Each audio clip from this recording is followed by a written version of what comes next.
एक बार एक व्यक्ति अपने काम से लौटकर घर आया और साथ में पनीर लाया और अपनी पत्नी को कहा कि आज मेरे लिए बढ़िया पनीर की सब्जी बनाना, क्योंकि आज मैंने बहुत काम किया है और मुझे बहुत ज़्यादा भूख लगी है और मुझे बहुत अच्छा खाना है।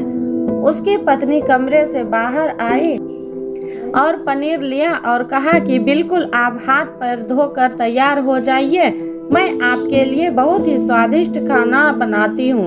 वो व्यक्ति फ्रेश हो गया और टीवी देखने लगा और इंतजार करने लगा सब्जी बने और खा सके, ताकि किचन से बहुत अच्छी खुशबू आ रही थी। वो व्यक्ति बस सोच रहा था कि जल्दी से खाना बन जाए ताकि मैं अपनी भूख को मिटा सकूं। लगभग 1 घंटे बाद खाना बनकर तैयार हो गया। स्वादिष्ट सा भोजन अब खाना लगाने ही वाला था कि उस व्यक्ति ने अपनी पत्नी से पूछा कि खाने में नींबू है कि नहीं, क्योंकि मुझे पनीर की सब्जी में नींबू डालकर खाना है। लेकिन पत्नी ने कहा कि नींबू तो खत्म हो गए, आपसे कहा था लेकिन आप भूल गए। व्यक्ति ने अपनी पत्नी से कहा कि रुको रुको, अभी खाना मत लगाओ, क्योंकि नींबू के बिना खाने में बिल्कुल मज़ा नहीं आएगा।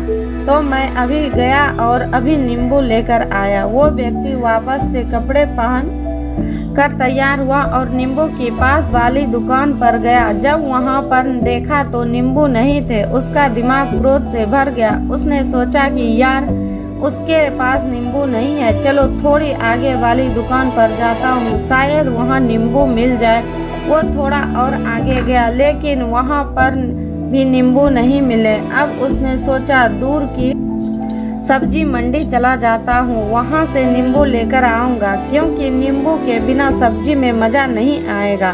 करीबन आधे घंटे के बाद वो करीब के सब्जी मंडी में पहुंचा। वहां पर उसे नींबू मिल गया और वो बहुत खुश हुआ कि चलो नींबू मिल गया और अब मैं घर में जाऊंगा और सब्जी में नींबू डालकर अच्छे से सब्जी खाऊंगा। अब वह खुशी खुशी नींबू लेकर घर आया और अपनी पत्नी से कहा कि जल्दी से सब्जी गरम कर दो, रोटी गरम कर दो और नींबू काट, ताकि मैं अच्छे से खाना खा सकूं। अब थाली लगाई गई, सब्जी परोसी गई और नींबू रखी गई। उसकी पत्नी सामने ही बैठी थी। वो व्यक्ति थोड़ी देर के लिए कुछ सोच में पड़ गया। उसके बाद उसने नींबू की प्लेट उठाई और दरवाजे से बाहर की ओर फेंक दी और जोर जोर से चिल्लाने लगा कि जीत गया, मैं जीत गया। पत्नी ये देखकर घबरा गई कि कहीं ये पागल तो नहीं हो गए।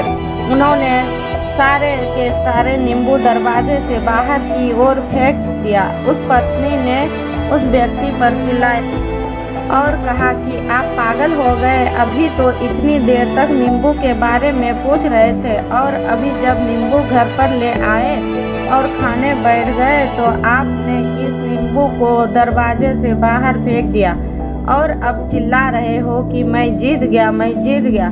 पत्नी पूछी, आप किस चीज में जीत गए, हुआ क्या?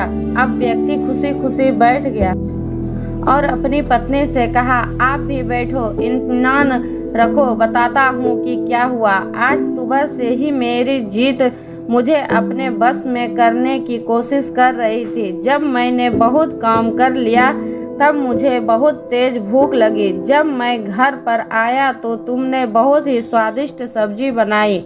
उसकी खुशबू मेरी नाक में गई। फिर मेरी जीभ ने कहा कि इसे अब नींबू चाहिए। मैं पास वाली दुकान पर गया, लेकिन वहाँ नींबू नहीं मिले। थोड़ी और दूर गया, वहाँ पर भी नहीं मिले। तो मुझे उसने और दूर लेकर गई, उसके वश में आ गया और जैसे ही वह कहती रही वैसा मैं करता गया। अब मैं वैसा ही करता गया जैसा वो मुझसे करवाती गई, लेकिन अंत में मैंने विजय प्राप्त कर ली। मैंने उसे उठाकर बाहर फेंक दिया और कह दिया कि तुम्हारा मुझ पर कंट्रोल नहीं है, बल्कि मेरा तुम पर कंट्रोल है और मैं जीत गया। क्या आपको समझ में आया कि कैसे अपने इच्छाओं पर विजय प्राप्त करें? कई बार लोगों की शराब पीने की आदत लग जाती है और उस चक्कर में वो भटकते रहते हैं। यदि एक जगह नहीं मिलती तो दूसरी जगह जाए हैं, दूसरी जगह नहीं मिलती तो तीसरी जगह जाते हैं। और अक्सर युवाओं के साथ ऐसा ज़रूर होता है कि वो शराब पीने के लिए बैठते हैं, सारी शराब खत्म हो जाती है। उसके बाद एक व्यक्ति ज़रूर कहता है कि यार और चाहिए के चक्कर में शराब ढूंढने के लिए निकलते हैं, देर रात हो जाती है, वो भटकते रहते हैं। एक जगह नहीं मिलती तो दूसरी जगह जाती है, दूसरी जगह नहीं मिलती तो तीसरी जगह जाते हैं और अपने समय, पैसे और अपने आप को बर्बाद करते रहते हैं। यदि आपने अपनी इंद्रियों पर विजय प्राप्त नहीं किया तो आप भी नींबू की खोज में सिर्फ भटकते ही रहेंगे और हमेशा परेशान रहेंगे। इसलिए अपनी इंद्रियों पर काबू पाएं और अपनी जीवन को खुशी खुशी बिताएं। थैंक यू दोस्तों। अगर यह वीडियो अच्छा लगा तो लाइक करके शेयर करें।